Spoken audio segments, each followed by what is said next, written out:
The Flor de la Mar, or Flower of the Sea, is one of the most famous lost treasure ships in history, known for carrying one of the richest cargoes ever to sail the seas.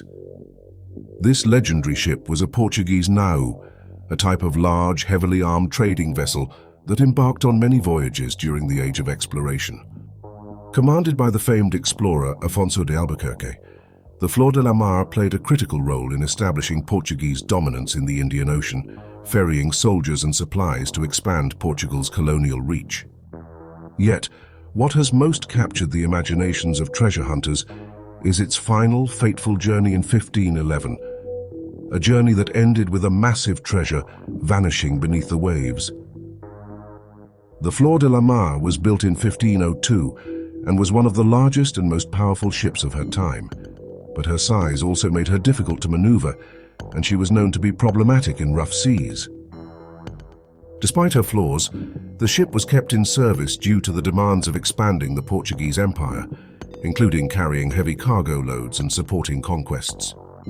In 1511, Afonso de Albuquerque led a successful conquest of Malacca, one of the wealthiest trading cities in Asia, located on the Malay Peninsula. Malacca was a critical hub for trade, where merchants from China, India, and the Middle East exchanged spices, textiles, and gold. After conquering the city, Albuquerque filled the Flor de la Mar with an immense haul of treasure: gold, gemstones, jewelry, and other priceless artifacts looted from the Sultan's palace. Some estimates suggest that the value of the treasure would be worth billions of dollars today, making it one of the richest hoards ever assembled. However, the Flor de la Mar was already past her prime. Despite being overloaded with treasure, Albuquerque made the decision to sail her back to Portugal as a show of Portugal's new wealth and power.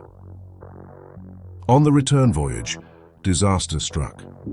As the ship sailed through the Strait of Malacca, one of the most challenging waterways due to its treacherous reefs and frequent storms, a massive storm engulfed the ship.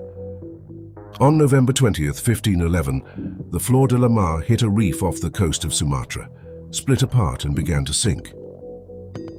Albuquerque and a handful of crew members managed to survive the shipwreck, making it to shore, but the vast treasure carried aboard was lost to the sea. The Flor de la Mar broke into pieces, and its heavy cargo quickly disappeared beneath the stormy waters.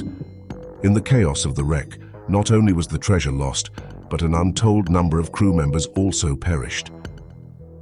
Since that day, countless treasure hunters, adventurers, and even governments have sought the Flor de la Mar's fabled riches. The allure of recovering billions worth of gold, precious stones, and historically significant artifacts has made it one of the most sought-after shipwrecks in history. However, the search for the ship has been fraught with challenges. The Strait of Malacca is one of the busiest and most perilous shipping routes in the world, with strong currents, numerous sandbanks, and an ever-changing seabed that makes pinpointing the wreck's exact location a daunting task.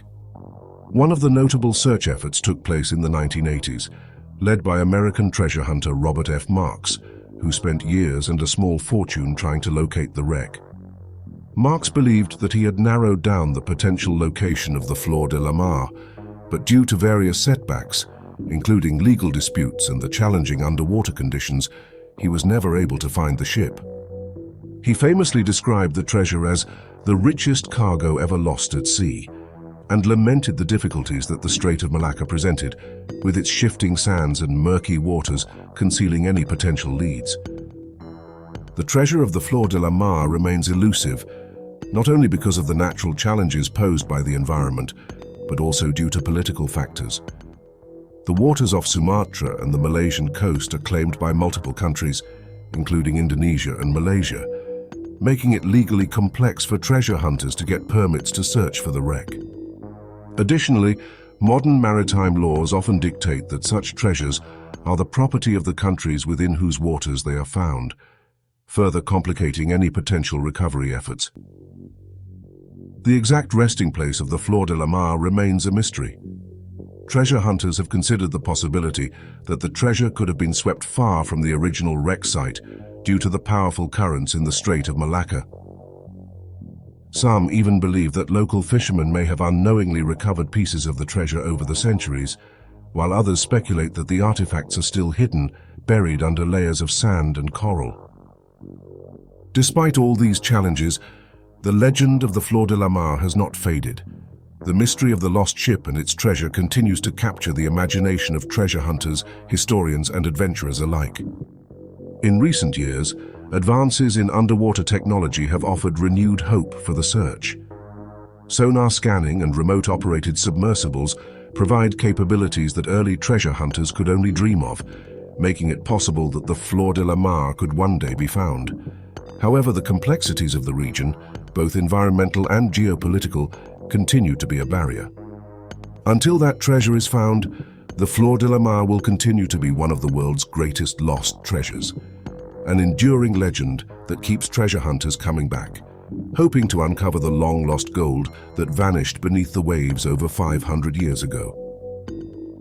Watch these videos next for more strange mysteries.